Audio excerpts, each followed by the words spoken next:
The poor, old man lay back in his bed as he watched his nurse leave. He believed she would be back to see him, and while at it, he could just try to get comfy.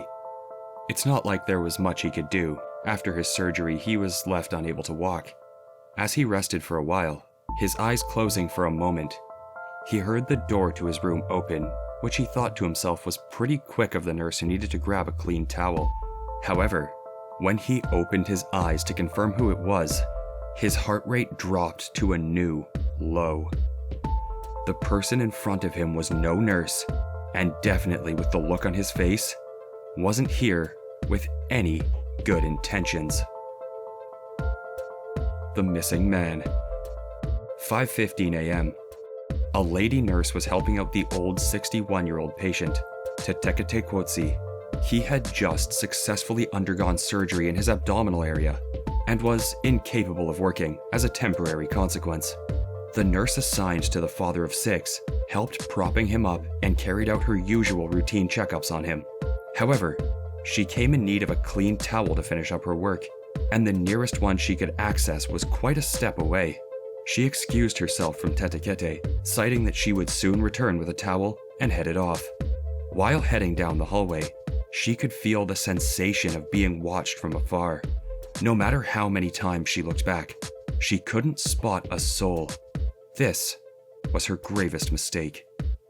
The nurse, as planned, grabbed a clean towel, got a little distracted, but ultimately returns to her patient's room as soon as possible.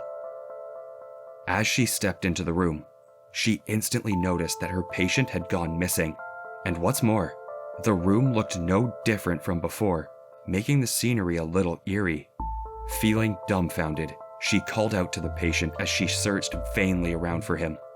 After a while of searching with no positive turnouts, she eventually decided to go check out with the receptionist about whether Tetekete had left the hospital. The receptionist, however, could not recall such ever happening. It was then the tension was starting to build. The next few hours would be spent searching through the hospital by a set of available staff for the missing 61-year-old. By the end of the day, there were still no signs of him.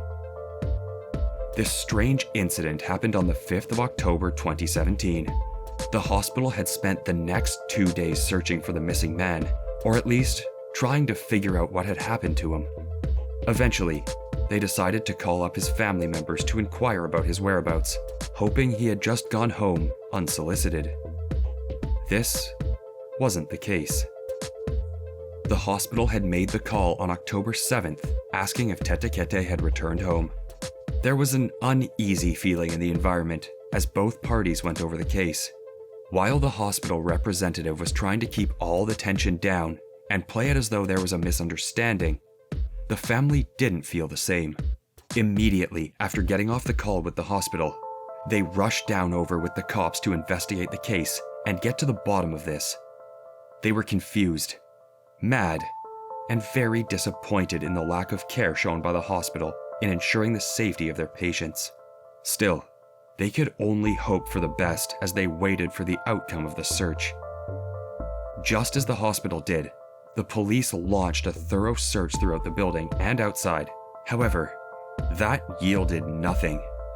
The investigation carried on without end for the next few days, until finally, the family would get some closure over the incident, one they had not hoped for.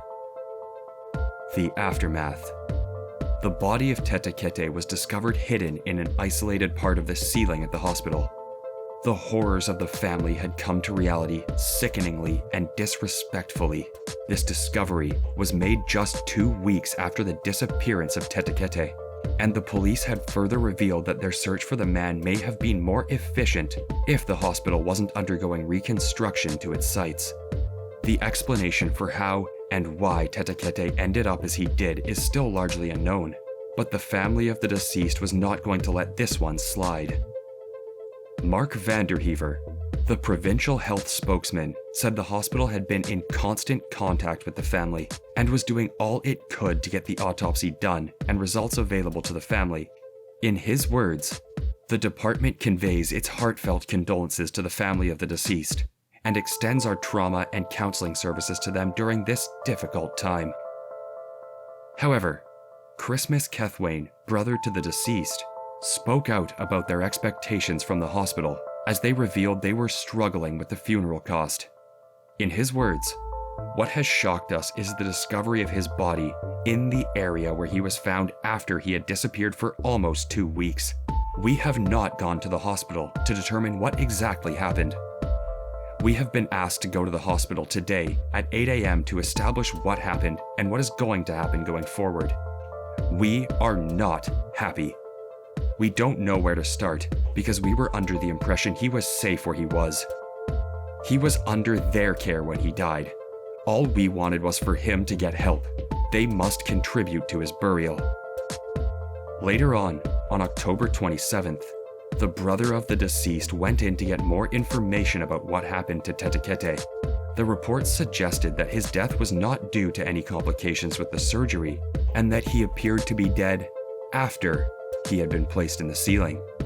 All ideas at the moment point to a murder, however. If true, the identity and motive behind this are still unknown.